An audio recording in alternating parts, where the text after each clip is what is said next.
सबसे पहले तो सॉरी, मैं टेक्निकल काम बहुत ज़्यादा आपका वक्त लिया। खैर कोई ना। Good evening to all of you, है ना।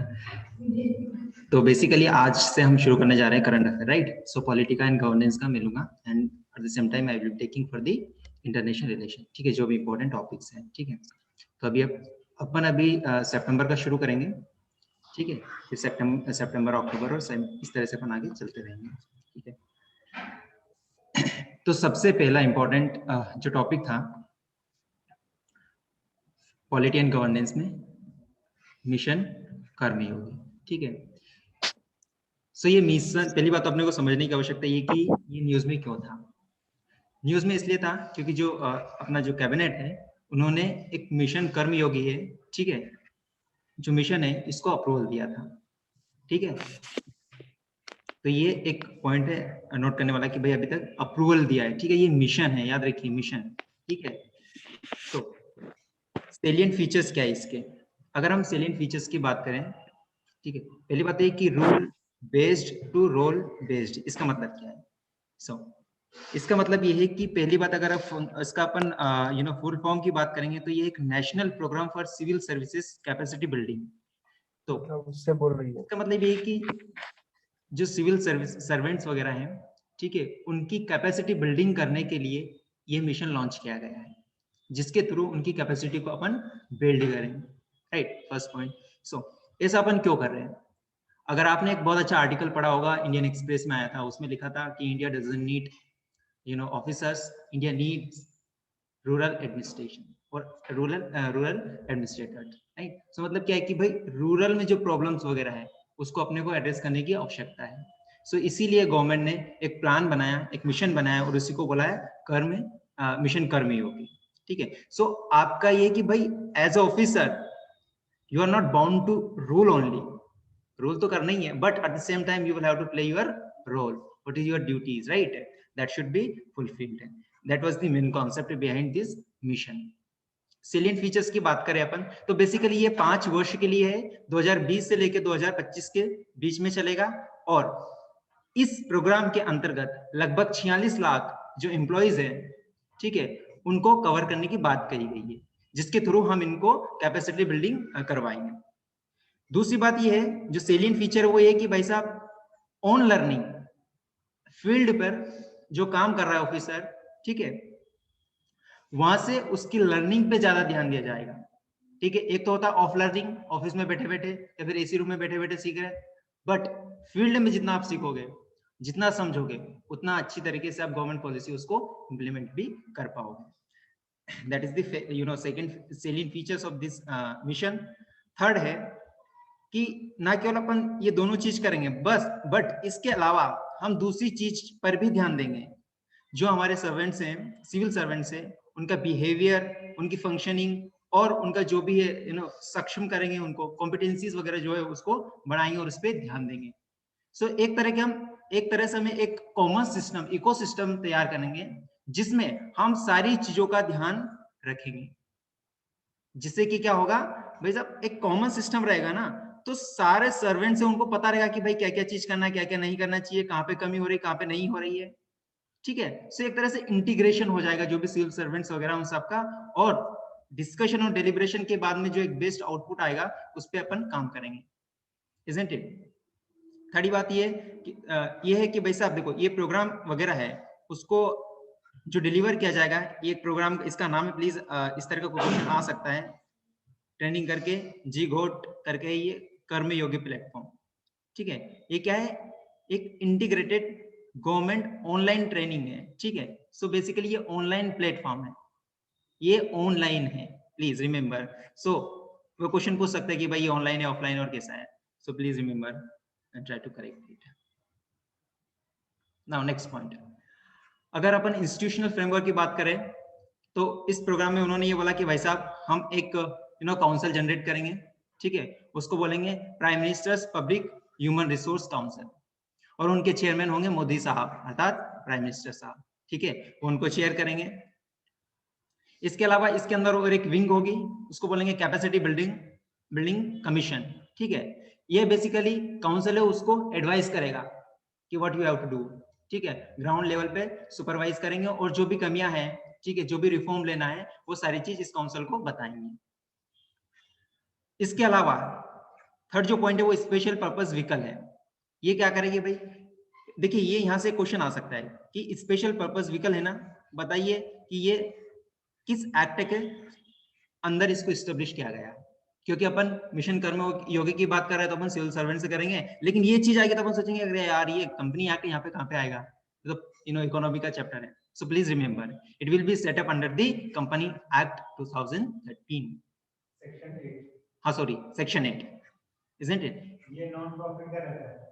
हाँ नॉन प्रॉफिट का वही है, इसमें ये लिखा है कि ऑपरेटिंग करेंगे और ये क्या करेंगे, डिजिटल एसेट वगैरह जो भी उनका मेंटेन करेंगे, सारी चीज करेंगे, ठीक है। सो एक तरह से क्या हुआ, यहाँ की जगह एक स्टैट्यूटरी बैकिंग मिल गई।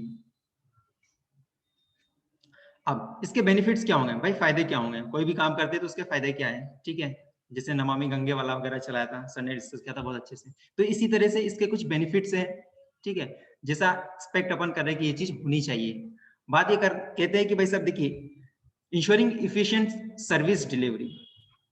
देखिए अगर आपकी कैपेसिटी बहुत अच्छी है, इसका मतलब क्या है, इन द सेंस कि भाई साहब for example I am an engineer, अगर मुझे कोई ऐसी फील्ड में भेजा जाए जहां से मैंने बीटेक जिस भी ब्रांच में मैंने किया है, तो हो सकता है कि मैं वहां पर मैं बहुत अच्छे से काम करूंगा, मेरी 100% एफिशिएंसी या फिर जो भी है मेरी कैपेसिटी और जो भी मेरा नॉलेज है वहां पे इंप्लीमेंट कर पाऊंगा। But at the same time अगर कोई सा बंदा है दूसरा है दूसरी फील्ड का, अगर उसको वहां भेजेंगे तो प्रॉब्लम हो जाएगी, ठीक है। सो वो क्या करेंगे कि इफिशिएंट सर्विस डिलीवरी करवाने के लिए वो कैटेगराइज करेंगे कि जिस व्यक्ति को जिस फील्ड में पहुंचाया जा रहा है उससे पहले उस चीज की उसको ट्रेनिंग दी जाए, ताकि एफिशिएंट सर्विस अच्छे से प्रोवाइड की जा सके, ठीक है। ये बेनिफिट है, अच्छी बात है भाई साहब। दूसरी बात ये कि भाई साहब ट्रांसपेरेंसी भी आएगी और अकाउंटेबिलिटी आएगी गवर्नेंस में। ओके से भाई साहब अगर सारी चीज पहले तो एक काउंसिल है सुपरवाइज करेंगे, सारी चीज होगी, साथ ही साथ ये है कि अगर ये सारी चीज जा रही है जो कॉमन मैन है, like you and like me, अभी कॉमन मैन है, बाकी आप तो सिविल सर्वेंट बन जाओगे तो कॉमन मैन नहीं रहोगे, बट आपके लिए भी प्रॉब्लम, आपके लिए भी ये सुविधाजनक होगा, सर्विस वगैरह है वो आपके पास पहुंचेगी। कास्ट सर्टिफिकेट बनवाना है, अभी तो यूपीएससी का फॉर्म बना रहे तुरंत चीज हो जाएगी, ठीक है। सर अच्छे से चीजें हो जाएगी, गवर्नेंस हो जाएगी, ठीक है। गवर्नेंस का मतलब ये है ना कि व्हाट गवर्नमेंट डज, गवर्नमेंट क्या करती है, isn't it? जिससे कि आपको सुविधा हो सके। दूसरी बात ये कि भाई साहब आप बहुत सारी चीज देखते हो, इकोनॉमिक्स में हमें पढ़ा होगा कि भाई साहब एडमिनिस्ट्रेटिव प्रॉब्लम आती है, फाइल्स ऑफिस में पड़ी रहती है, उसको रेक्टिफाई नहीं करते हैं, तो क्या होता है, ईज ऑफ डूइंग बिजनेस की जो कैपेसिटी है या फिर उसकी प्रायोरिटी है, प्रोबेबिलिटी वो कम हो जाती है। सो इसको भी इनहांस यहाँ से मिलेगा। दूसरी बात ये है कि भाई साहब अपन यहाँ पे सिटीजन सेंट्रिक की बात कर रहे हैं अपन, ठीक है, कि भाई साहब मेन की व्यक्ति की क्या आवश्यकता है, ठीक है, उस पर अपन ज्यादा ध्यान दे रहे हैं, बजाय कि भाई साहब बड़े बड़े पॉलिटिशियन की क्या आवश्यकता है या फिर इंस्टीट्यूशन की क्या आवश्यकता है। बट अगर मेन को सेंटर में रखते हुए अपन काम करेंगे तो सारी चीज ऑटोमेटिकली बहुत ही अच्छी तरीके से अपन इंप्लीमेंट कर पाएंगे, ये बेनिफिट है। अगली बात ये कि भाई साहब जैसे कि मैंने बोला कि कैपेसिटी बिल्डिंग वाला ये प्रोग्राम है सिविल सर्वेंट्स के लिए, तो भाई अभी 2G का जमाना है, अभी 3G का, बाद में 4G 5G ये जी वो जी पता नहीं कौन कौन सा जी आ जाएंगे।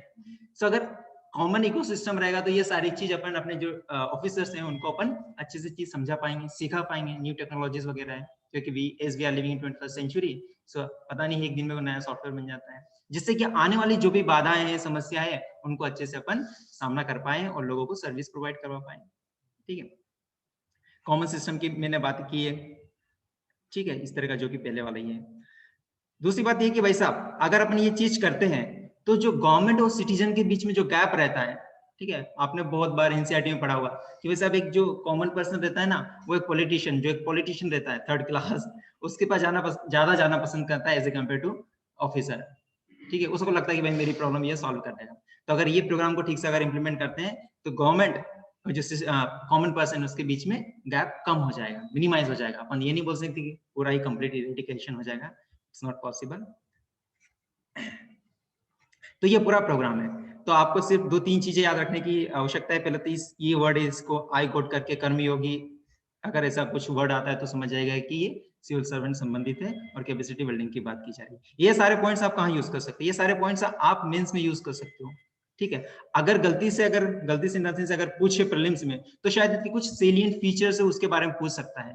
अब ये नहीं पूछेगा कि 46 लाख है कि 27 लाख है कि 45 लाख है, ये नहीं पूछेगा। बाकी ये जरूर पूछ सकता है कि भाई साहब इसका क्या मोटो है। तो इसमें से 2-4 पॉइंट अगर आप याद रखते हो तो आराम से क्वेश्चन हल कर पाओगे। चलिए इसकी कुछ चैलेंजेस वगैरह हैं। अब बताइए चैलेंजेस क्या हो सकती है? आपको क्या लगता है ये प्रोग्राम है अपना अभी तो बहुत अच्छी बातें की है कि अपन ऐसा करेंगे वैसा करेंगे, सिविल सर्वेंट्स को तैयार करेंगे फ्यूचर के लिए, right? So what are the concerns regarding this programme? क्या हो सकती है, आप बता सकते हैं कोई? कंसर्न्स वही है, कॉलोनियल पीरियड लॉज है, ओके, तो स्ट्रक्चर ही पूरा कॉलोनियल है इस तरह का। Definitely that means you are talking about the centralisation of power. Centralisation of power जो ऑलरेडी है, क्योंकि एक ही पोस्ट को बहुत ज्यादा आर्बिट्रेरी पावर दी गई है। डेफिनेटली। सो यहाँ की जगह यही एक पॉइंट यही पे लिखा था कि ओवर सेंट्रलाइजेशन ऑफ पावर हो रहा है। सो किसी भी व्यक्ति या फिर किसी भी इंस्टीट्यूशन में पावर का ओवर सेंट्रलाइजेशन नहीं होना चाहिए, पावर का डिस्ट्रीब्यूशन होना चाहिए। करप्शन हो सकता है अगर बहुत ज्यादा पावर एक व्यक्ति को दी जाती है तो डिस्पोट रूलर बन जाएगा, ठीक है, ये चीज हो सकती है। दूसरी बात ये है कि भाई सिविल सर्वेंट को बहुत ज्यादा काम रहता है, इसके अलावा भी बोला कि भाई ये भी प्रोग्राम करो, ये भी चीज करो आप, तो वो टाइम कहाँ से निकालेगा? सो ये ओवरबर्डन का कॉन्सेप्ट आ गया, मतलब प्रॉब्लम आ गई। तो इस तरह 2-3-4 कंसर्न है वो आप लिख सकते हो मेंस के हिसाब से। सो ये फर्स्ट टॉपिक था इससे संबंधित। नेक्स्ट टॉपिक,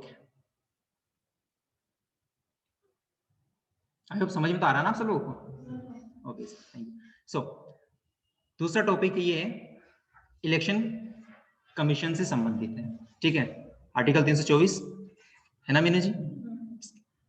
इलेक्शन कमीशन के बारे में बात करते हैं।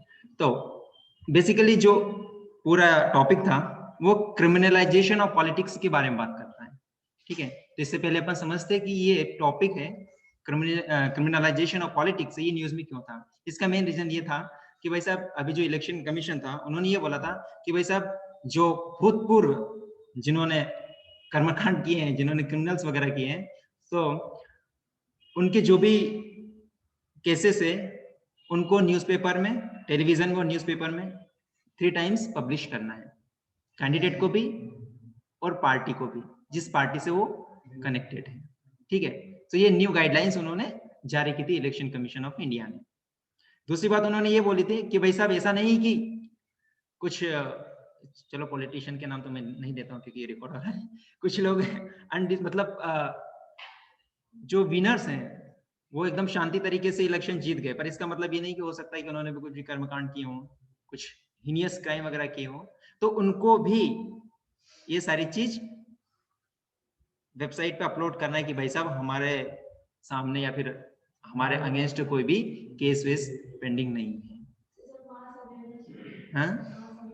क्या हुआ? मास अवेयरनेस, बिल्कुल उसका एक फायदा होगा। तो ये सारी चीज क्यों कर रहे हैं? इससे क्या होगा? बस यही कि आपको और मेरे को पता चलेगा कि भाई साहब जिस व्यक्ति को मैं वोट देने जा रहा हूं, that person is not common person और that person is not ethical person, he is corrupt person, absolutely corrupt person. एक स्टेटमेंट भी है ना, पावर करप्ट एप्स, power corrupts and absolute power absolutely. और एक और अच्छा स्टेटमेंट है, मैंने कल 2 दिन पहले पढ़ा था, म्यांमार वाला, आपको पता हो तो, कि गवर्नमेंट जो थी डेमोक्रेटिक गवर्नमेंट उसको ओवरथ्रो करके किया गया, आपको हुक्का की जगह रूल चल रहा है मतलब। तो वहाँ एक और वो कोई एक थिंकर थे जिनको एक नोबेल पुरस्कार मिला था, एक शू की करके है कोई, हाँ वही ऐसा नाम है उसका। हाँ, तो उन्होंने ये एक ये वहाँ पे ये स्टेटमेंट लिखा था कि पावर करप्ट ऐसा करके लिखा था, और एब्सोल्यूट पावर करप्ट एब्सोल्युटली। तो उसमें ये लिखा कि बोले नहीं ऐसा नहीं है, मतलब एक और लाइन उन्होंने ऐड की थी, उन्होंने ये बोला कि the fear to lose the power that corrupts person. समझे बात को? कि मुझे डर रहता है कि भाई सब पावर मेरे हाथ से चले जाएगी, तो इसलिए क्या करना, मुझे बहुत ज्यादा करप्शन करना, मुझे पावर में रहना है। खैर ये वाली चीजें, तो ये अपने कमीशन, जो अपना इलेक्शन कमीशन है, उन्होंने ये सारी चीज क्यों कही थी? इसलिए कही थी कि भाई साहब अवेयरनेस बने, लोगों को पता चले कि भाई साहब कौन सा कैंडिडेट कितने अच्छे बैकग्राउंड से आ रहा है और कितना उनके पीछे केसेस वगैरह जो भी सारी चीजें वो पता होना चाहिए। चलिए अब अपन इस चीज को समझने की कोशिश करते हैं कि क्रिमिनलाइजेशन ऑफ पॉलिटिक्स का मतलब होता है क्या है।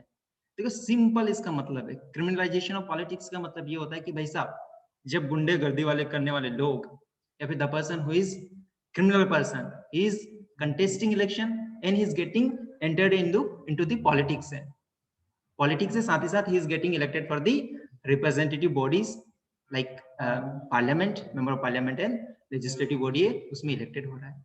So अब बताइए, the person who is already corrupt, that person who is already criminal, do you think that person will make just and fair law for the society? No.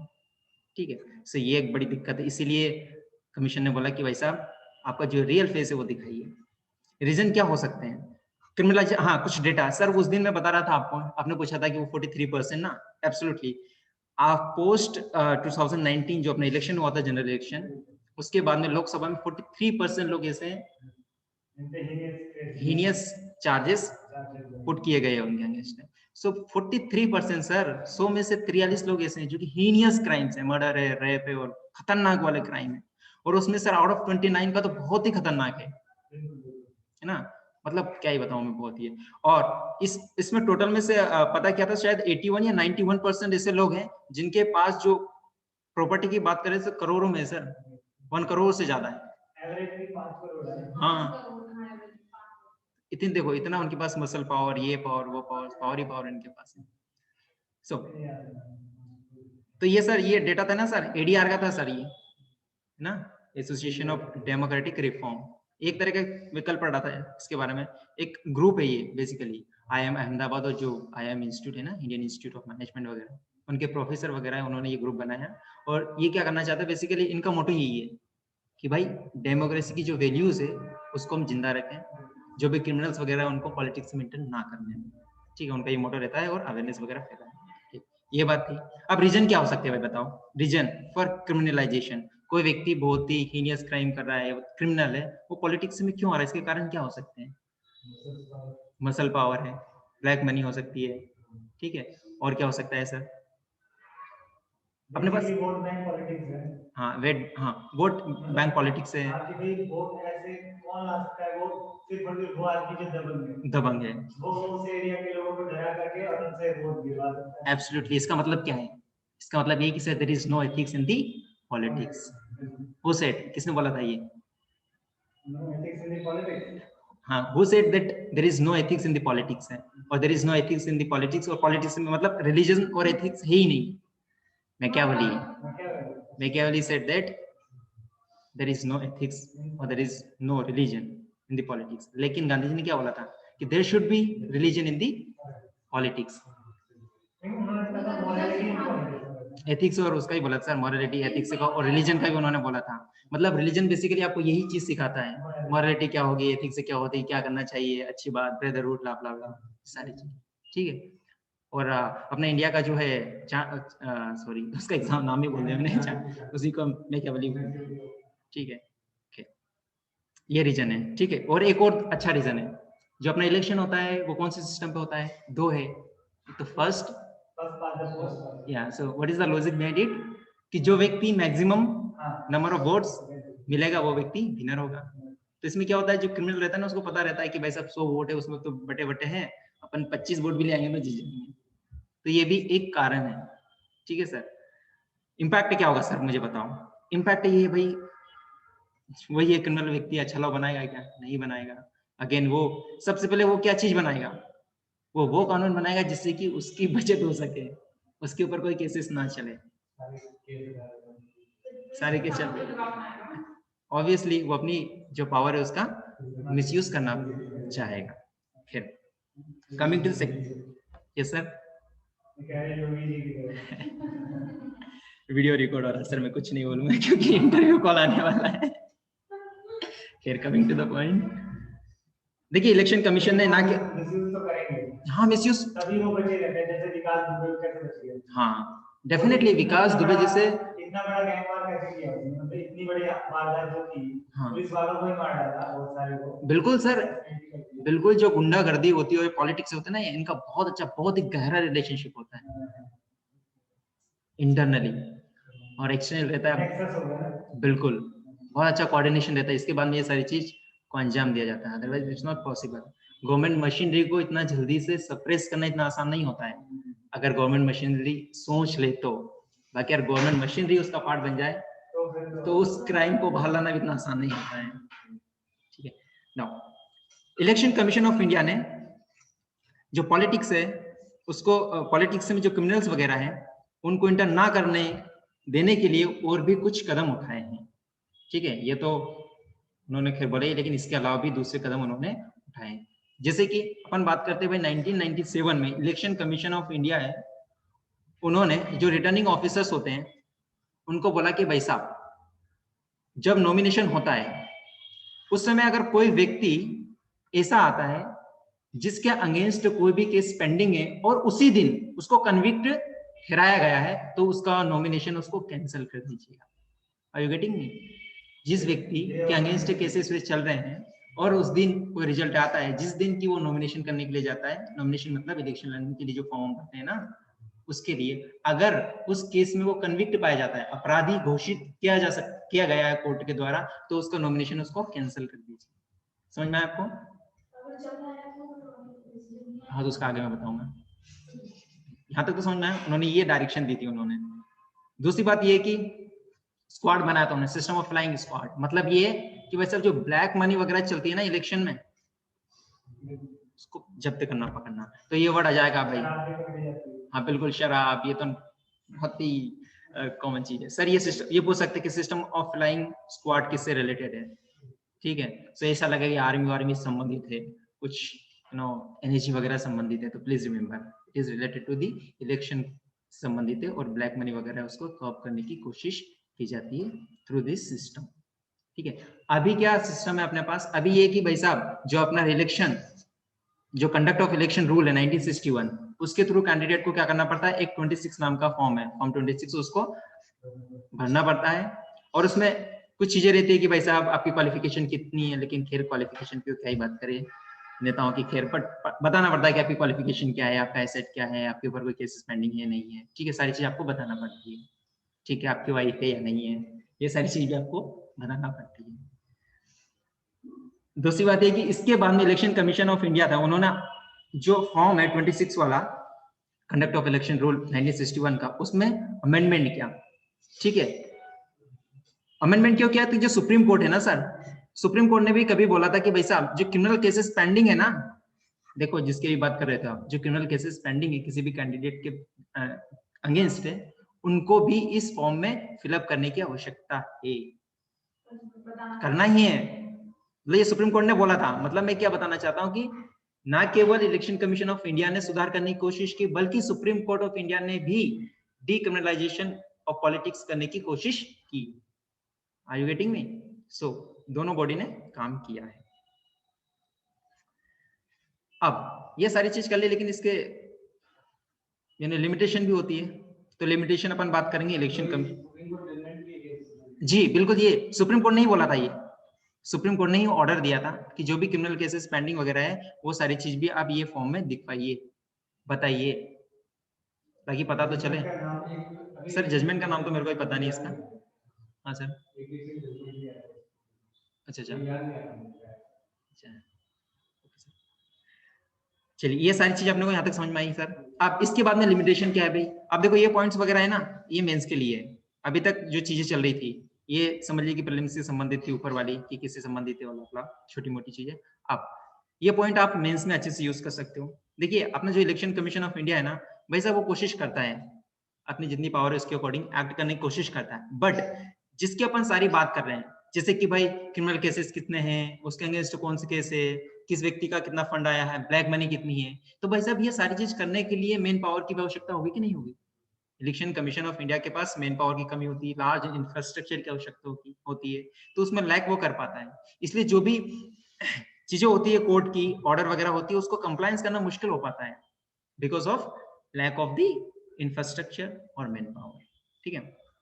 तो इसकी आवश्यकता होगी। अगर ये सारी चीज हो तो अपन इन चीजों को आसानी से कर पाए। दूसरी बात ये कि भाई साहब no power to disqualify candidate prior to conviction. वही वाली बात कर रहे थे कि जिसके अगेंस्ट केसेस पेंडिंग है, सुप्रीम कोर्ट में चल रहा है, लेकिन वो भी इलेक्शन लड़ेगा और जीत के जाएगा और फिर बोलेगा भाई और बहनों मेरा ध्यान रखो। हाँ एग्जैक्टली, जब तक प्रूव ना हो जाए कि आपने कुछ गलत काम किया है, भले आपने गलत काम किया है, आप तब तक इनोसेंट ही रहोगे। सो ये पावर अगर इलेक्शन कमीशन ऑफ इंडिया के पास होता है कि जो भी व्यक्ति इस तरह का आता है उसको डिस्क्वालीफाई कर दो, that means that person will not be able to fill up the nomination form नहीं भरेगा, तो वो पॉलिटिक्स में आएगा। सो डीक्रिमिनलाइजेशन ऑफ पॉलिटिक्स हो जाएगा, होगा ना? ये वाली बात है। दूसरी बात क्या है कि भाई साहब अब जो एक्ट है ना रिप्रेजेंटेटिव, भाई ये एक्ट है ना, आपको पता है इसमें मेंशन किया गया है, सिलेबस में मेंशन किया गया है, please remember and please read thoroughly this act representation of people act 1951। वो बोलता है कि भाई साहब हम किसी व्यक्ति को डिस्क्वालिफिकेशन कब कर सकते हैं, only after a person is convicted for certain offences.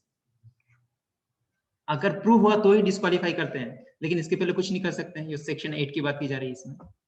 तो अगेन यहाँ पे सभी नहीं, कुछ ऑफेंस ओनली जो कि 2 साल से ज्यादा की, हाँ हाँ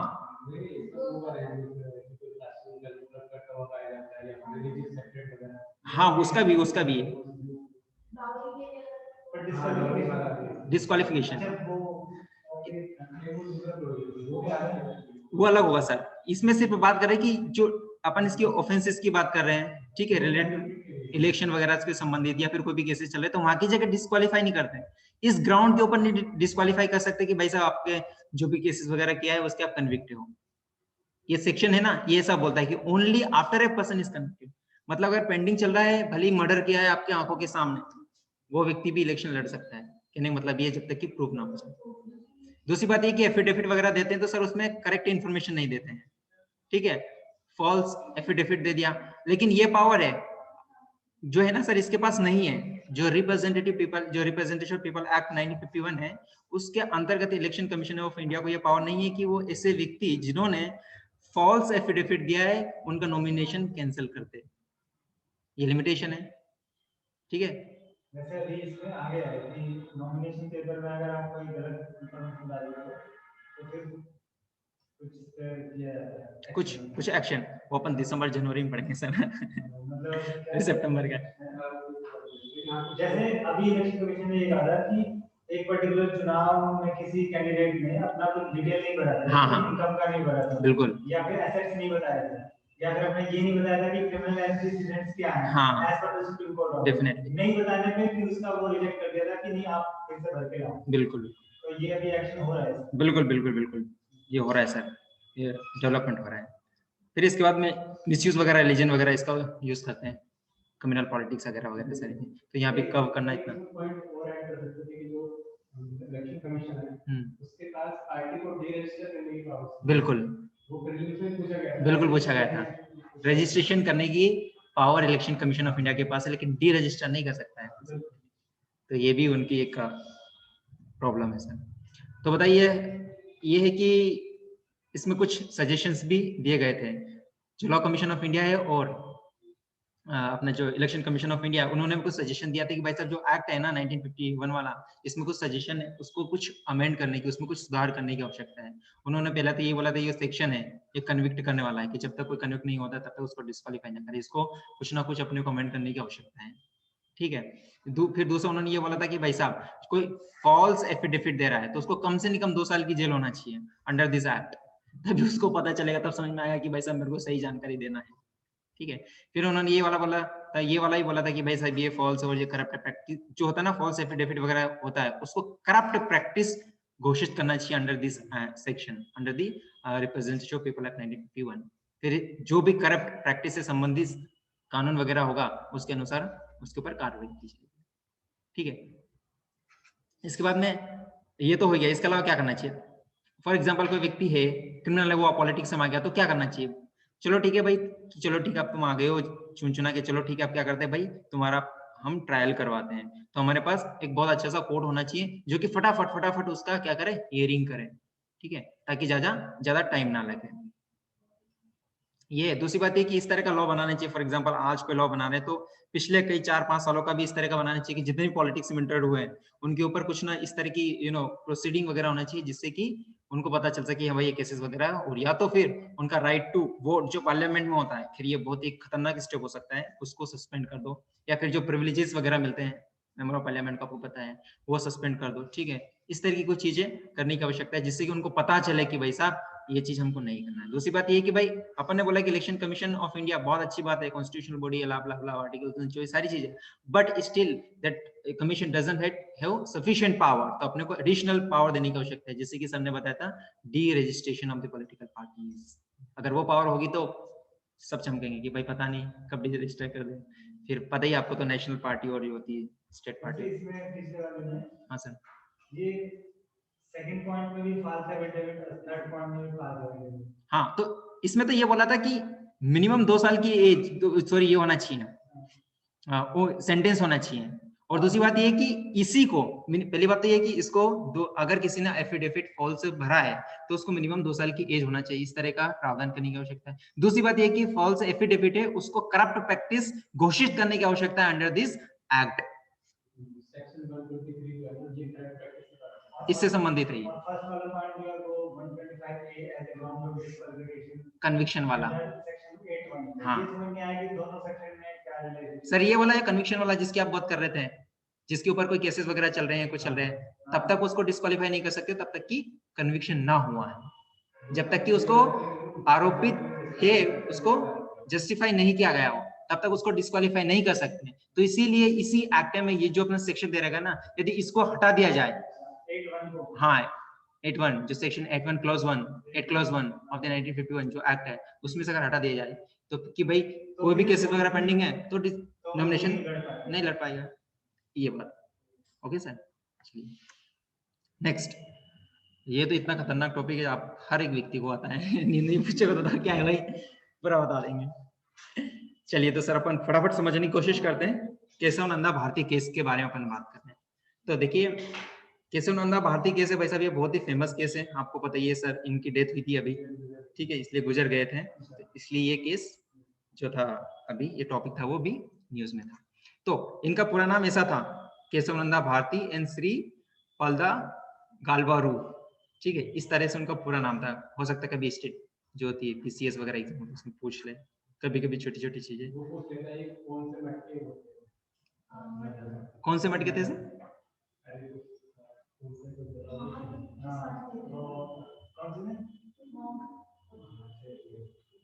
अच्छा चलो कोई बात नहीं सर, ठीक है कोई ना। हाँ तो देखिए सर जो केस था 1973 में केशव नंदा भारती केस, ये था वर्सेस स्टेट ऑफ केरला। तो मतलब कभी कभी ये पूछा जाता है कि भाई साहब जो केस था ना वो किसके वर्सेस था, मतलब किस के बीच में लड़ा जा रहा था। सो प्लीज रिमेम्बर ये स्टेट ऑफ केरला और केशव नंदा भारती के बीच का केस था। तो हुआ क्या था भाई साहब केस के बारे में, जैसे कि इस केस से पता चलता है कि भाई साहब जो अपने केशव नंदा भारती जी थे वो केरला के थे, ठीक है भाई साहब, उनके पास जमीन वगैरह सारी चीज थी, लेकिन केरला गवर्नमेंट ने एक लॉ लेके आए, एक्ट लेके आए, और उस एक्ट में क्या बोला गया था, ये था केरला लैंड रिफॉर्म एक्ट 1963। इसके अकॉर्डिंग उन्होंने ये बोला था कि भाई साहब यदि हमको पब्लिक यूज के लिए कोई प्रॉपर्टी की आवश्यकता लगती है तो हम प्रॉपर्टी ले सकते हैं, हम दे प्राइवेट से चीज है, ठीक है, जो भी ये प्राइवेट पार्टी है उससे, ठीक है। लेकिन ये बात केशव नंदा भारती जी को अच्छी नहीं लगी कि भाई साहब आप कैसी बात कर रहे हैं, ये तो हमारे फंडामेंटल राइट है, article part 3 third part of the Indian constitution talk about the fundamental rights 12 से लेकर 35 के बीच में, तो ये हमारे 31 के अंदर ऐसा कुछ आता है, तो बोले ये हमारा फंडामेंटल राइट है और इसका उल्लंघन है, ये हमारे फंडामेंटल राइट का उल्लंघन है, इसलिए हम तो आर्टिकल 32 का यूज करेंगे या फिर 226 का उपयोग करते हम जुडिशरी में जाएंगे। तो वैसा भी ये केस चला और ये आगे जुडिशरी में सुप्रीम कोर्ट में पहुंचे, आर्टिकल 32 का यूज करते हैं कि भाई साहब this is my fundamental right and this is violated by the state of the Kerala, please मेरे जो भी फंडामेंटल राइट है उसको इन्फोर्स कराने की कोशिश करें। गए भाई साहब, तो इन्होंने बोला चलो ठीक है आप आई गए तो आपका जजमेंट हम सुनाई देते हैं। तो भाई साहब ये याद रखिएगा कि जो 13 जजेस की बेंच है, एम आई राइट सर, 13 जजेस की बेंच है, लार्जेस्ट है आज तक की। हाँ जी बिल्कुल, केशव नंदा भारती वाली बात कर रहा हूँ सर, ये वाली चीज है। इन्होंने फिर इनका केस की हियरिंग की, उन्होंने सुना कि भाई चलो हम देखते हैं आपके साथ क्या अन्याय हुआ है। और शायद एक वो भी केस था सर, एक इंदिरा साहनी वाला केस में कितने लोग थे, 9 थे शायद, 9 जजेस बेंच थी ना, राइट। सो ये प्लीज रिमेम्बर, आई थिंक ये सेकंड लास्ट यही है। इसके बाद कौन सा सर, वो आएगा सर, वो अभी आएगा, वो आएगा सर, वो आएगा, वो आएगा, मैं बताऊंगा, बिल्कुल बताऊंगा सर। जी बिल्कुल आप सही बोल रही हैं, यू आर एब्सोल्युटली राइट। सो ये गए भाई साहब, केस की सुनवाई होने लगी। तो भाई साहब इस केस से क्या आउटपुट निकला है, पहली बात तो ये कि भाई इंटरप्रिटेशन ऑफ गोलकनाथ केस था versus state of Punjab case था, उसका उन्होंने री इंटरप्रिटेशन किया या फिर इंटरप्रिटेशन किया कि भाई साहब इस केस में क्या बोला था, फिर केशव नंदा भारती केस में क्या बोला गया, ठीक है। साथ ही साथ इस केस के थ्रू ये पता चला कि भाई जब आर्टिकल 368 है जो the power of the Indian constitution amend करने की प्रोसीजर वगैरह है संविधान को, उसके बारे में भी इंटरप्रिटेशन किया गया। साथ ही साथ कॉन्स्टिट्यूशनल अमेंडमेंट एक्ट 24 वाला और 25वां और 29वां इनको वैलिड ठहराया। किसमें? केशवानंदी भारती केस में। जो केशवानंद जी बिल्कुल, कौन कौन से हटाया था अपन देखते हैं। तो पहला अपन बात करते हैं इसकी, गोलू की बात करते हैं। गोलू का केस हुआ था 1967। गोलकनाथ केस हुआ था, इसमें क्या बोला गया था?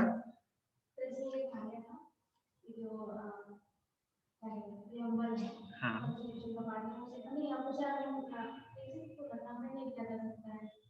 चलिए,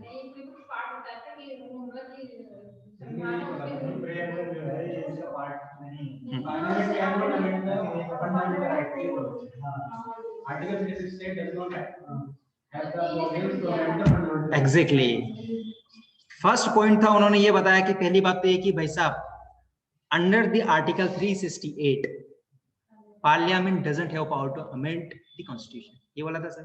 दूसरा उन्होंने ये बोला था कि whatever law made by the Parliament under this act that will be included under the article 13 clause 1 of the constitution.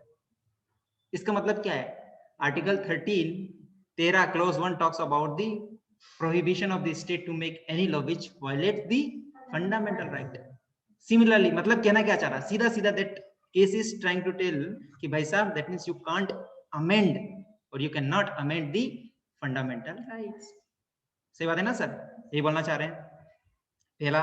दूसरी बात उन्होंने ये बोला था कि sir amending power and legislative power दोनों सेम है, देयर इज नो डिफरेंस, ये बोला था इन्होंने।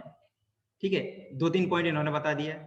तो पार्लियामेंट को बड़ी गुस्सा आई कि बोले अरे तुम कैसे इंटरप्रेट कर सकते हो, और ये सारी चीज हमारी जो पावर थी उसको कब कर दिया। फिर पार्लियामेंट ने एक अमेंडमेंट लेके आए इसको, the 24th constitutional amendment act. इसमें क्या बोला था सर, कोई बताएगा या बताएंगी?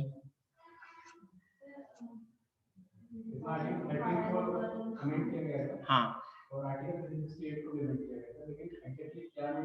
हाँ, सो इसमें सर पहला तो ये बोला था कि भाई साहब आर्टिकल 13 क्लॉज 1 है, ठीक है, उन्हें ये बोला कि भाई हम जो भी कानून बनाएंगे पार्लियामेंट के द्वारा वो इसके अंतर्गत नहीं आएगा, नहीं आएगा, उन्होंने ये बोला था। इसका मतलब ये कि हम फंडामेंटल राइट को हाँ एज लॉ, एग्जैक्टली ये उन्होंने बोला था। दूसरा पॉइंट और क्या बोला था उन्होंने, जो गोलू केस में बोला था उसका पॉजिटिव बोलेंगे, क्या बोलेंगे कि sir there is a difference between the amending power and legislative power of the parliament. Meenu ji आपको समझ में आ रहा है ना, जो लेजिस्लेटिव पावर क्या बोलते हैं हिंदी में, जो भी विधायी शक्ति, हाँ उनमें डिफरेंस है ना, ये उन्होंने बात बोली गई थी। ठीक है, और उन्होंने क्या बोला था, उन्होंने बोला था कि you can not amend the any power, मतलब वही बोला था ना, you can not amend the fundamental rights. ठीक है, और एक और बात अच्छी बोली थी उसने, एक बहुत अच्छी बात बोली थी गोलू वाला केस में, प्लीज रिमेंबर, उसने बोला था कि sir if you want to amend the fundamental rights then you will have to have new constituent assembly, नई संविधान सभा की आवश्यकता होगी यदि आप मूल अधिकार को संशोधित करना चाहते हैं। ये बात समझ में आई आपको? बड़ी मेहनत से बोला मैंने पूरी हिंदी में।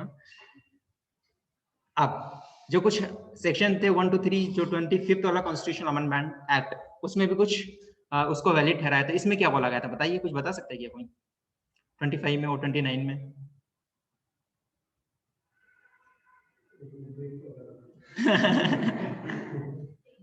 ट्वेंटी 29 में देखिए, 29 तो रिलेटेड था, 2 कानून बनाए थे। कौन से कानून? उन्होंने 2 कानून बनाए थे, किसने? पार्लियामेंट ने, और दोनों कानून को उन्होंने 9th schedule of the constitution of India में डाल दिया था।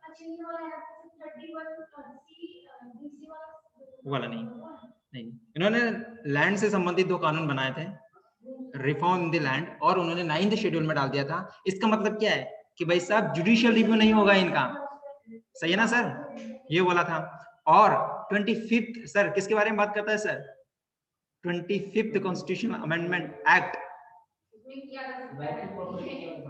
यस एग्जैक्टली, कि उन्होंने ये बोला था कि भाई साहब हम आपकी जो प्रॉपर्टी है पब्लिक यूज के लिए ले सकते हैं, and at the same time he talks about they talk about the कि भाई साहब आपकी प्रॉपर्टी की प्राइस हम उतना ही देंगे जितना कि पार्लियामेंट डिटरमाइन करेगी, ना कि सुप्रीम कोर्ट। देख रहे हो सर, यहाँ पे क्या टसल चल रही है सुप्रीम कोर्ट के बीच में और पार्लियामेंट के बीच में। और इसमें एक बात और बोली थी कि अगर जो फंडामेंटल राइट 39(3) को मतलब फंडामेंटल राइट डीपीएसपी है, हाँ 39(3) ये प्रिवेल करेंगे upon the fundamental right. So DPSP is greater than fundamental rights, यही बोलना चाह रहे हैं ना सर, कि अगर कोई कानून इस तरह का बनाए जा रहे हैं जिससे कि डीपीएसपी का प्रोविजन है उसको पावर मिल रही है, और यदि कानून बनाने के दौरान यदि फंडामेंटल राइट का वायलेशन होता है तो इसको वायलेशन नहीं माना जाए। Right sir? तो इन सारी चीजों को ध्यान में रखते हुए उन्होंने फिर कुछ पॉइंट्स थे उनको अडॉप्ट किए थे। क्या किए थे? पहले वाला गोलू वाला केस था, उसमें क्या बोला था? गोलू वाला केस में क्या बोला था सर? इसका आउटकम देख रहे हैं आप, जो केशवानंदा भारती केस हो रहा है ना, अब इसमें सुनवाई चल रही है। उन्होंने क्या बोला था केशवा वाला केस में? क्या बोला था कि भाई साहब, पहला वाला क्या बोला था सर, कि there is no difference between the legislative power and, but इन्होंने बोला कि सर डिफरेंस है, लेजिस्लेटिव पावर अलग होती है और अमेंडिंग पावर अलग होती है। और उस केस में एक बात और बोल दी थी, उन्होंने ये बोला था कि भाई साहब article 368 only talks about the procedure to amend the constitution, not it gives power to amend the constitution। मतलब ये कि भाई प्रोसीजर के बारे में बात करता है, लेकिन ये आर्टिकल खुद पार्लियामेंट को पावर नहीं देता है कि आप संविधान को अमेंड करो। लेकिन जब केशवानंदा भारती केस आया, उन्होंने बोला कि भाई साहब ये दोनों चीज अलग होती है, अमेंडिंग पावर अलग होती है, ठीक है सर, लेजिस्लेटिव पावर अलग होती है, और इनको पावर भी मिलती है, ठीक है सर। ये बात ये दो तीन चीज थी, उन्होंने वैलिड ठहराया था। 25 में कुछ प्रोविजन थे सर, उसको अडॉप्ट किया उन्होंने, ठीक है, और कुछ कुछ नहीं थे उनको अडॉप्ट किया। और 29 में क्या बात की थी सर? 9th शेड्यूल की बात की थी उन्होंने। 9th शेड्यूल में डालते ना तो लेजिस्लेटिव वाला जो लैंड लेजिस्लेशन, उनको भी उन्होंने वैलिड ठहराया, बट उन्होंने बोला कि भाई साहब जुडिशियल रिव्यू होगा, एक्सेप्ट जुडिशियल रिव्यू, ठीक है सर। ये आउटकम है इसके। अब बात करते हैं evolution of doctrine of basic structure. अब ये आज अपन बात करते हैं बेसिक स्ट्रक्चर ये होता है फलाना ढिकाना, तो ये कैसे आई? तो देखिए 3 केसेस है इससे संबंधित। पहला था तो शंकरी वाला, शंकरी प्रसाद केस था 1951, और सज्जन सिंह केस 1965। भाई साहब ये पहला केस आया था, उन्होंने बोल दिया कि भाई साहब under article 368 the Parliament can amend any part of the Constitution, any part, कुछ भी आपको जो भी करना हो, fundamental right, DPSP, whatever you want to do you can do, you can amend. ये उन्होंने बोल दिया था शंकरी प्रसाद केस 1951 में एंड सज्जन सिंह केस 1965 में। लेकिन कुछ टाइम बाद एक दूसरा केस आता है, दैट इज गोलू वाला case, Golaknath case versus state of Punjab 1968। इन्होंने बोला कि नहीं नहीं नहीं नहीं, ऐसा नहीं है भाई साहब, सारे पार्ट को अमेंड मत करो आप। बोले yes you can amend any part of the constitution in India but except some features of the constitution। मतलब वो सीधा सीधा इंडिकेशन हो रहा था वो फंडामेंटल राइट या फिर कुछ पार्ट की और इंडिकेशन दे रहा है कि भाई कुछ चीज को अमेंड नहीं कर सकते हो। इसका मतलब क्या है कि भाई साहब in the case that is I am talking about the Golaknath case में भाई साहब एक पाथ वे मिल गया था towards the basic structure, the doctrine of the basic structure of the constitution. Some part का बोला था, लेकिन डायरेक्टली उन्होंने ये नहीं बोला था कि basic structure. But in case of Kesavananda Bharati which was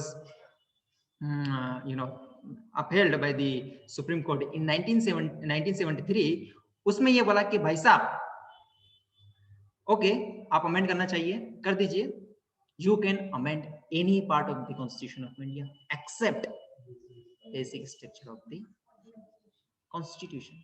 ये चीज समझ में आई आपको? तो देखिए भाई साहब, पहला वाला जो केस अभी आता है, कभी कभी आ जाता है 1 2 3 करके, और इसकी क्रोनोलॉजी पूछते हैं कि बताइए पहला वाला केस कौन सा होता, दूसरा कौन सा, तीसरा कौन सा हुआ था। ये एमसीक्यूज में आ जाता है। सो प्लीज रिमेंबर, पहला शंकरी, गोलू और केशु, इस तरह से मैंने याद किया, ठीक है। आप प्लीज इसका याद रखिए, और कौन से केस में क्या बोला था। आप एक चीज याद रखेंगे तो आप क्वेश्चन को अच्छे से कर पाओगे, कि जो पहला वाला केस था उसमें सब में कुछ बोल दिया था कि भाई जो भी करना करो, ये तुम्हारी हवेली है, तुमको जो जी सर। हाँ एग्जैक्टली, जी जी जी जी जी बिल्कुल बिल्कुल सही बात। लेकिन जब इंदिरा गांधी जैसे लोग आए तो फिर खड़ी हो गई। इंदिरा गांधी जी के टाइम तो बोला जाता है कि वैसा उस समय तो पूरा हाईजैक कर रखा था उन्होंने सारे इंस्टीट्यूशन को, बहुत ही खतरनाक, आपने पढ़ा हुआ है हिस्ट्री में। सो प्लीज रिमेंबर, इनका सीक्वेंस कभी पूछते हैं तो प्लीज आप try to understand and try to memorise this 3 cases, these are very very ये जो बेसिक स्ट्रक्चर वाली डॉक्ट्रिन दी थी, यस सर, ये मैंने बात की थी, इसके बाद भी 42nd अमेंडमेंट लेकर आई थी पार्लियामेंट। हाँ इसमें बेसिक स्ट्रक्चर की जो डॉक्ट्रिन थी इसको खत्म करने की कोशिश की गई थी पार्लियामेंट द्वारा। अच्छा अच्छा, इंदिरा गांधी के टाइम। हाँ नहीं, उसमें जो 42nd अमेंडमेंट था, हाँ उसमें मतलब पार्लियामेंट ने ये अमेंड किया था हाँ कि कौन से ये जो आर्टिकल 368 है, इसके अंदर जो कॉन्स्टिट्यूशन अमेंडमेंट एक्ट होगा, वो ये कॉन्स्टिट्यूशन का कोई भी पार्ट अमेंड कर सकता है और उसको चैलेंज नहीं किया जा सकता है एज ए जुडिशियल रिव्यू के, मतलब उसको चैलेंज नहीं किया। हाँ ये 42nd में इसमें बोल दिया है। अच्छा अच्छा अच्छा, फिर बाद में 44 आएगा तो उसे रिपील कर दिया होगा। केस 1918 में सुप्रीम कोर्ट ने उसको स्टेप डाउन कर दिया कि आपका ये जो प्रोविजन 42nd का कि जुडिशियल रिव्यू नहीं हो सकता, इसको ये तो खत्म करे तो गलत, इसको डिक्लेयर कर दिया कि ये बेसिक स्ट्रक्चर, बेसिक्स, ये जो जुडिशियल रिव्यू है वो भी बेसिक स्ट्रक्चर ऑफ फॉर्म का पार्ट है। जी जी आप उसको टेक अवे नहीं कर सकते। Definitely, exactly exactly. So mill वाला केस जो 1980 वाला, ठीक है। Okay, coming to the point, basic structure, अगर स्ट्रक्चर की अपन बात करें, so sir there is no any reference और mention of the basic structure in the constitution of India. कुछ आता पता नहीं चलता क्या है, इसकी डेफिनेशन क्या है, कुछ नहीं है, तो इसका इवोल्यूशन होता है टाइम टू टाइम। सो ये एक बहुत ही अच्छे एग्जांपल में अपन कोट कर सकते हैं, किसमें, judicial activism, am I right sir. एक होता है judicial overreach, but there is narrow difference between the judicial review and judicial overreach. जब ओवररीच का मतलब क्या होता है सर, जुडिशियल रिव्यू जैसे कि अपन बात कर रही है, जुडिशियल एक्टिविज्म का मतलब ये कर रहा है अपने हिसाब से कर रहा है, but with in the sphere of the judiciary, but बहुत ही पतली सी लाइन अगर उसको क्रॉस कर जाता है, there is another article, that article 50 talks about the separation of the power between the organs of the government, legislative होता है, executive होता है एंड जुडिशरी होता है। लेकिन जब जुडिशरी एक थिन जो लाइन है उसको क्रॉस करके ना अगर ये एग्जीक्यूटिव, इसमें लेजिस्लेटिव वाला जो स्फीयर है उसमें अगर आती है और फिर कानून बनाने लगती है, तो सर वो ओवररीच हो जाता है, and that should not happen, that is against the separation of the power. ठीक है, तो एग्जांपल लिख सकते हो आप। हां, एक बार क्वेश्चन भी आया था 2020 में। बिल्कुल, बिल्कुल आया था। तो भाई साहब इसी केस में एक और पॉइंट अच्छा बोला था, कौन सा बोला था, we the people of India, ये कहां से शुरुआत होती है, प्रीएम्बल से। सो इन्होंने ये बोला था कि भाई पहले वाला केस था उसमें तो बोला गया था कि प्रीएम्बल पार्ट नहीं, जैसा बता रही थी, लेकिन इन्होंने लास्ट में बोला था कि भाई साहब preamble is the part of the constitution, that means preamble को भी अमेंड किया जा सकता है, और किया भी है एक बार, ठीक है। 3 वर्ड थे सर, कौन कौन से ऐड किए थे, यूनिटी भी था, हाँ, तीनों वर्ड था ऐड किया गए थे, प्लीज रिमेंबर। कभी कभी पूछ लेता, कभी आता है 2 बार अमेंड किया, 3 बार किया, तो 1 बार किया। ओके, सिग्निफिकेंस की अपन बात करते हैं, क्या है सिग्निफिकेंस, तो भाई बहुत अच्छी बात है, जुडिशियल रिव्यू जो होता है उसका एक्सपैंड किया है, ठीक है, बहुत सारी चीज तो आई यहाँ से निकल के, ठीक है। दूसरी बात ये कि भाई साहब उन्होंने ये सारी चीज निकाल के आई, मतलब ये कि जो कॉन्स्टिट्यूशनल फ्रेमर थे, मेकर्स थे, उनकी जो फिलोसॉफी थी उनको उन्होंने इम्प्लीमेंट करने की कोशिश की, एड्रेस करने की कोशिश की, तो ये एक बहुत ही अच्छा सा, इसमें क्वेश्चन आते ही है सर, आप डीपीएसपी के देख लो या फिर फंडामेंटल राइट का देख लो, इससे कहीं ना कहीं क्वेश्चन आते ही है। तो ये 2-3 केस रखिएगा, इनको अच्छे से बिल्कुल इस तरह का आप करके ना इसका देख लीजिए। लास्ट टॉपिक समझ में आ रहा ना सर, ये एक दो चीजें जो थोड़ा सा क्लैरिफाई नहीं हो पा रही। हाँ गोलकनाथ में आपने बताया कि इसे आर्टिकल 31 जो है उसके तहत कहा था कि फंडामेंटल राइट को अमेंड नहीं किया जा सकता अंडर आर्टिकल 368, हाँ ये वाला कहा था गोलकनाथ। लेकिन गोलकनाथ का केस जो था वो मतलब एक इंडिपेंडेंट केस ऐसे आया था स्टेट ऑफ पंजाब के अगेंस्ट था, हाँ उसके अंदर ये कहा गया था ना amending power and legislative power same है, ये भी बोला था, हाँ ठीक है। और एक बोला था कि फंडामेंटल राइट जो है उसको अमेंड नहीं किया जा सकता, अगर करना है तो असेंबली लेगा, हाँ ये 3 पॉइंट बोले।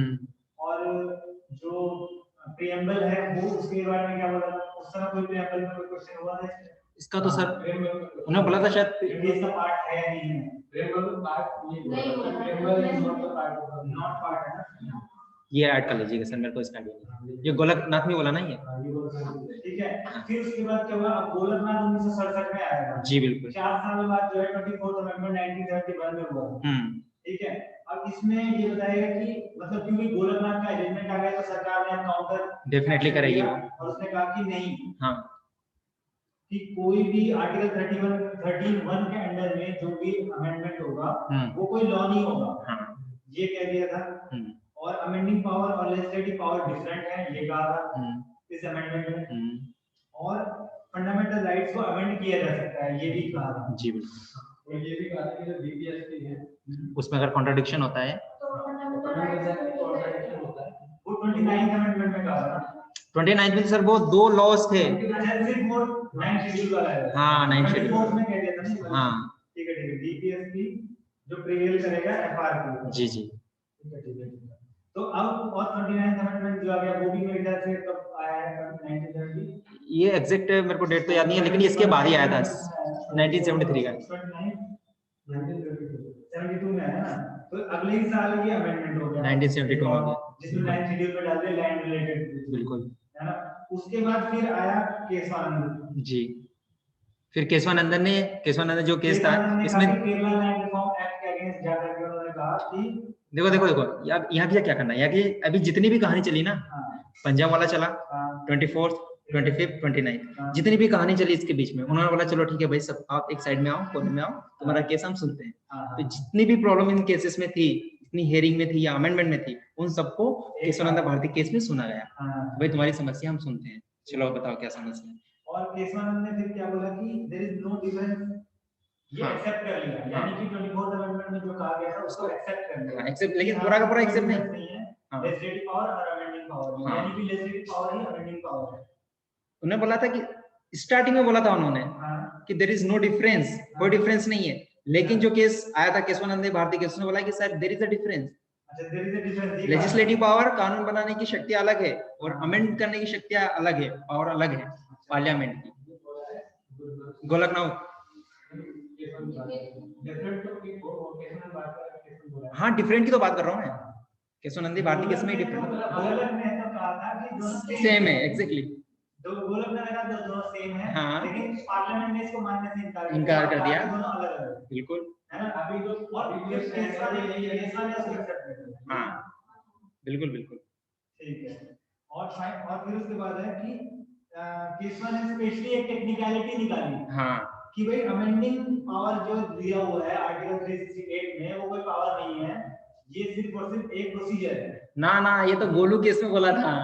ये गोलू केस में बोला था। ठीक है। केशु केस में तो बोला था कि हाँ भाई साहब आप अमेंड कर सकते हो, बेसिक स्ट्रक्चर का ध्यान रखते हुए आप अमेंडमेंट कीजिएगा। ठीक है जी सर। ये तो इसमें मतलब ये प्रोसीजर भी है एंड पावर भी है। जी बिल्कुल, ये केस में बोला गया, फाइनलाइज कर दिया। जी बिल्कुल। जी अच्छा, इस पे ये वाला जो चीज है कि पावर है और अब प्रोसीजर भी है। ये चीज क्या 24th अमेंडमेंट में आई थी, इसी बारे में कुछ गवर्नमेंट ने कहा था कि ये 24th में ये बात क्या थी? ऐसा कुछ नहीं था। 24th में तो उन्होंने क्या बोला था? 24th में इन्होंने बस ये बोला था कि अमेंडिंग पावर और लेजिस्लेटिव पावर डिफरेंट है। बस ये दोनों को अलग करके बताया था। ठीक है, दैट्स इट। ठीक है। और ये जब भी केस वाले कहते हैं कि 368 में जो अमेंडमेंट हो रहा है और प्रोसीजर हो रहा है वो दोनों ही इस 368 से मिल रहा है, पावर भी मिल रही है और अमेंडमेंट का प्रोसीजर भी मिल रहा है, और दोनों अलग पावर और दोनों अलग है, legislative power and both are different. Yes exactly. ठीक है। और फिर उसके बाद आता है 47 जो अब इन्होंने बताया 1936 में जी, ये कहा गया कि आर्टिकल 368 जो है वो कॉन्स्टिट्यूशन अमेंडमेंट एक्ट होगा और इसके अंदर जो भी चीजें क्या करना है कि जो अमेंड होगी उनको जो है जुडिशियल रिव्यू मतलब उसमें जुडिशियल रिव्यू में वो नहीं होगा ऐसा मिनिमम बस करना होगा जुडिशियल रिव्यू। और एक और इससे रिलेटेड कौन सा क्या है आईआर फॉलो हां वो भी इससे रिलेटेड है 9 शेड्यूल जो 1973 के जितने भी बाद के केस हैं उनका जुडिशियल रिव्यू हो सकता है। उसमें ये बोला था कि मतलब उससे पूछा गया है नहीं आप कोई भी लॉ डाल दोगे 9 शेड्यूल में जी जी, क्योंकि उसका जुडिशियल रिव्यू होगा या नहीं होगा। हाँ, तो सुप्रीम कोर्ट ने कहा कि होगा, लेकिन कब से होगा? 1973 के बाद के। बहुत पता है 1973 के बाद जितने भी लॉ बने ना वो कर सकते हैं। जी बिल्कुल। ये वाला एक केस इंपॉर्टेंट। हाँ, और एक बहुत अच्छा पॉइंट है यहाँ पे कि 9th शेड्यूल को black hole of the constitution भी बताता है। ब्लैक होल रहता है ना जिसमें चीज चला जाती है वापस आती नहीं। ब्लैक होल है। हाँ ब्लैक होल हाँ, इसको 9th शेड्यूल को किसी ने कहा था, ये तो नहीं पता मेरे को, बट उसको ब्लैक होल के नाम से जाना जाता है। जाती वापस आती नहीं। हालांकि ये ब्लैक होल अब थोड़ा सा वाइट हो गया, ग्रे टाइप का हो गया थोड़ा सा। लेकिन 24 अप्रैल 1973 से पहले का तो ब्लैक होल है। बिल्कुल एग्जैक्टली। उसके उस पर हाँ, ये क्वेश्चन बिल्कुल सही पॉइंट पकड़े आप, ये क्वेश्चन फ्रेम किया जा सकता है। खैर, लास्ट टॉपिक ऑन करते हैं सर। और एक टिडबिट्स मैं वैसे बताता हूं। बिल्कुल। 24 अप्रैल 1973 हां, सचिन का जन्मदिन। अच्छा सचिन तेंदुलकर का तो ये 24 अप्रैल का दिन याद, हाँ, ग्रेट पर्सनालिटी है। Exactly. Okay sir, last topic for today's lecture. Question आ रही है, अपन उस दिन पे डिस्कस कर रहे थे, फटाफट 5 मिनट में खत्म करेंगे। देखिए हुआ क्या था भाई साहब, अभी जो सेशन हुआ था पार्लियामेंट का, सेशन हुआ था विंटर सेशन, उसमें लोकसभा और राज्यसभा का जो क्वेश्चन आ रहा था उसको सस्पेंड कर दिया गया। तो इसीलिए ये न्यूज में है। किसके कारण क्यों सस्पेंड किया था वो तो पता है, पैंडेमिक खतरनाक चल रहा था, अभी भी चल रहा है, अभी बहुत सारे केसेस हो गए। खैर, we are not talking about the pandemic और impact and blah this topic of the economic, we are talking about the political issues. तो पॉलिटिकल अपन इशू करेंगे कि क्वेश्चन आर क्या होता है। पहली बात तो ये कि वैसे क्वेश्चन आर की अपन बात करते हैं तो ये पार्लियामेंट में बिगनिंग होती है, शुरुआत होती है at the beginning of the parliament 1952।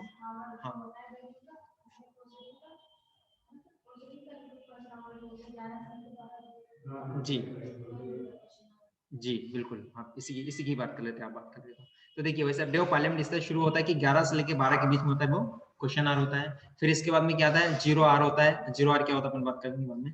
फिर इसके बाद में क्या होता है, जो मेन एजेंडा रहता है कि भाई साहब आज क्या बिल पे डिस्कशन करना है, क्या बात करना है, एजेंडा, मेन एजेंडा। ठीक है, मैं डिबेट में गया था, एक बहुत अच्छा डिबेट ऑर्गेनाइज कर रहा था, उन्होंने बहुत अच्छा प्रोग्राम ऑर्गेनाइज किया था, एज इट इज उन्होंने ऑर्गेनाइज किया था जिससे कि पार्लियामेंट में होता है। Speaker, deputy speaker, business committee जो होती है, यूथ पार्लियामेंट, एग्जैक्टली। मैं गया था 2019 के लास्ट में, फेब में या जनवरी में, मतलब जी बिल्कुल। एक प्रोग्राम भी तो है, यूथ नेशनल डिबेट करके कुछ है अपना, है मिनिस्टर ऑफ स्किल्स का शायद।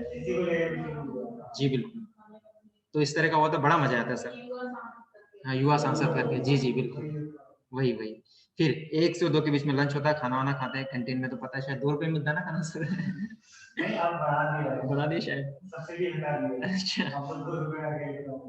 चलिए फिर इसके बाद में सर ये सारी चीज होती है, इसमें बिल का भी जो होता है 2 घंटा लास्ट में वो रिजर्व किया जाता है, और ये सारी चीज इस तरह से बिजनेस प्राइवेट वगैरह सारी चीज चलती है। तो इस तरह की नॉर्मल ये चीजें अभी और नेक्स्ट टाइम आएगी और अच्छे से मैंने आपको प्रेजेंटेशन बनाया, समझाने की कोशिश की। तो हाँ, यहाँ पर बात कर रहे थे। सो 1952 की बात करते हैं, तो भाई साहब लोकसभा के जो रूल्स हैं, ठीक है, क्वेश्चन आर के बारे में बात करते हैं और बोलते हैं कि भाई साहब लोकसभा में हर एक दिन, हेल्ड एवरी डे, लेकिन राज्यसभा में क्या होता है सर, उन्होंने बोला था कि question hour 2 days in a week, सिर्फ 2 दिन होगा 7 days में। ठीक, जी जी, हाँ, ये चीज सही नहीं है ना, बिल्कुल सही बात कर रहे हो। 2000 फिर 2014 में भाई एक अमेंडमेंट किया, तो शायद यहाँ से प्रश्न आ सकता है कि 2014 में राज्यसभा के जो चेयरमैन थे हमीद अंसारी जी, उन्होंने ये बोला कि भाई क्वेश्चन आ रहे हैं, उसको 11 से 12 शिफ्ट कर दिया था। 11 से 12 क्यों किया था, क्योंकि बताया सर क्वेश्चन आने में बहुत ज्यादा डिबेट डिस्कशन होता है, इधर चला था ये तुमने क्या किया, तुमने ये नहीं किया, ये पॉलिसी इंप्लीमेंट नहीं की। जी जी, तो डिस्ट्रप्शन होता है, तो हमीद अंसारी जी ने बोला कि हम क्वेश्चन आर को शिफ्ट कर देते हैं।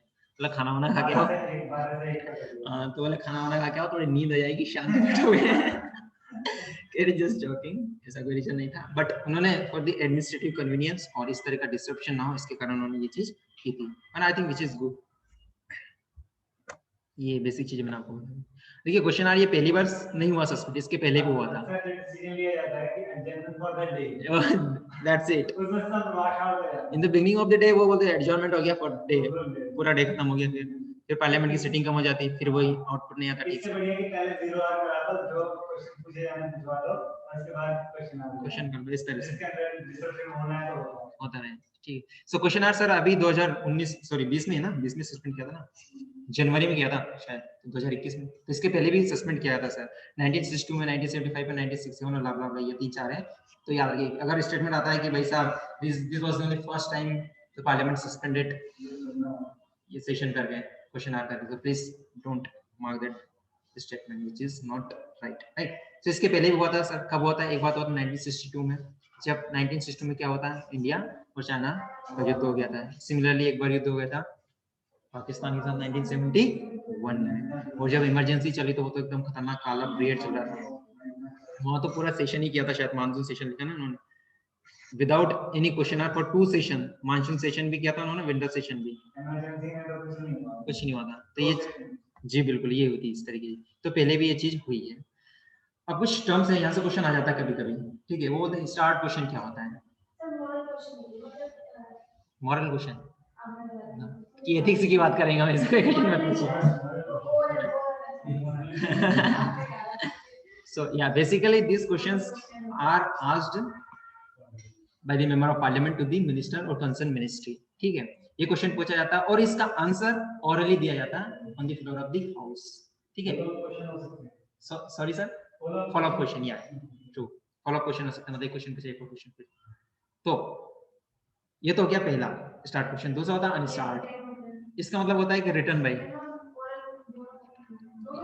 नहीं ये रिटर्न होता है सर, ये रिटर्न होता है अनस्टार्ट, जी बिल्कुल लिखित रूप में यहाँ पर फॉलो अप नहीं है सर, एक बार दे दिया लिख के आ गया तो आ गया।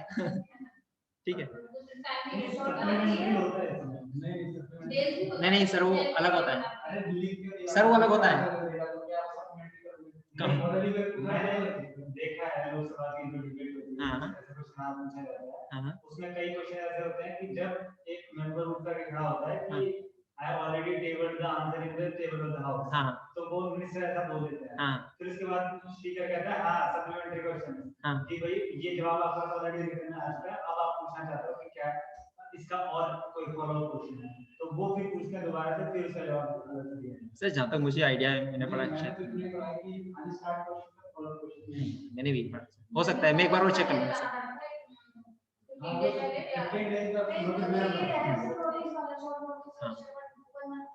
ये शॉर्ट नोटिस सर, नहीं इसमें नोटिस तो इनमें भी देना पड़ता है, नोटिस इनमें देना पड़ता है, लेकिन मुश्किल से 7 दिन का होता है। नहीं सर 15 दिन का होता है, लेकिन it depends upon the chairman और स्पीकर ऑफ द हाउस। अगर चेयरमैन चाहे तो 5 दिन में भी आपका क्लियर कर दे कि चलो ठीक है जाओ बेटा पूछो क्वेश्चन मुझे कर, ठीक है, it depends upon the chairman और स्पीकर ऑफ द हाउस, ठीक है सर। सो अगर कोई भी प्रश्न आपको पूछना है, स्टार्ट क्वेश्चन या अनस्टार्ट क्वेश्चन अगर पूछना है, तो आपको 15 दिन पहले देना पड़ेगा, ये रूल है, लेकिन डिपेंड करता है उसके ऊपर जो भी चैनल पहले। ये समझ में आया, स्टार्ट क्वेश्चन और अनस्टार्ट क्वेश्चन आ गया, ठीक है। अब आता है शॉर्ट नोटिस क्वेश्चन, ये तब पूछा जाता है जब एजेंडा शुरू होने वाला है, एजेंडा मतलब 10 से 11 12 के आसपास जो भी एजेंडा शुरू होता है ना, जिसे बोलते हैं मेन काम ऑफ द पार्लियामेंट हाउसेस, जी। तो बिजनेस शुरू होता है, कोई भी एजेंडा होता है कि इस पे डिस्कस करना है, ये कौन बनाना है, तो अगर बहुत ही पब्लिक इंपॉर्टेंस है, ठीक है, जैसे कि वहाँ की जगह अपने उत्तराखंड में क्या होता है अभी, ग्लेशियर वगैरह टूट गई थी, उससे संबंधित कोई बाढ़ आ गई, तो एक बहुत इंपॉर्टेंट हो गया, या फिर कहीं कुछ अनहोनी कहानी हो गई है, ठीक है, तो इस तरह की बहुत ही इंपॉर्टेंट चीज आई, तो यहाँ क्वेश्चन ये हो सकता है शॉर्ट नोटिस क्वेश्चन। तो ये जो मेन एजेंडा शुरू होता है उसके स्टार्टिंग में, ठीक है, स्टार्टिंग में ध्यान रखिएगा, ये क्वेश्चन आर पूरा खत्म हो जाता है इसके बाद में पूछा जाता है, ऐसा नहीं कि क्वेश्चन आर के एंड में पूछ रहे हैं ना, क्वेश्चन आर खत्म होगा इसके बाद में जो मेन एजेंडा शुरू होगा उसके स्टार्टिंग में। जी जी, शॉर्ट नोटिस क्वेश्चन बिल्कुल ये होगा, ठीक है, परमिशन वगैरह वही चेयरमैन वगैरह डिसाइड करते हैं, ठीक है। प्राइवेट मेंबर जो होते हैं इनके क्वेश्चन वगैरह होती है, मतलब वही होता है प्राइवेट मेंबर, आपने बिल पढ़ा होगा, प्राइवेट बिल वगैरह, ठीक है।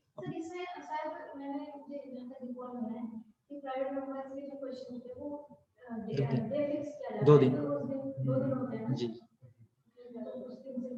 जी जी, वो आता है क्वेश्चन, फिर इसके बाद में जैसे ये क्वेश्चन है ना तीनों, start question, unstarred question and short notice question, अगर इस क्वेश्चन में किसी को लगे कि टेक्निकल प्रॉब्लम है या फिर डेटा वगैरह फैक्चुअल इंफॉर्मेशन कुछ गलत है, तो या फिर कोई पब्लिक इंपॉर्टेंस और भी लगा कि भाई नहीं ये चीज भी होना चाहिए, तो कोई भी व्यक्ति मतलब अपने जैसे नहीं, मेंबर ऑफ पार्लियामेंट जो होता है स्पीकर उससे परमिशन ले सकता है और हाफ एन आवर डिस्कशन जिसे बोलते हैं वो डिस्कस कर सकते हैं।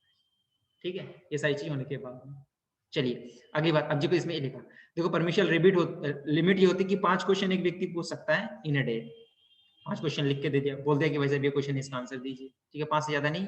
और राज्यसभा में 7 days, sorry 7 question per day in Rajya Sabha. ठीक है सर।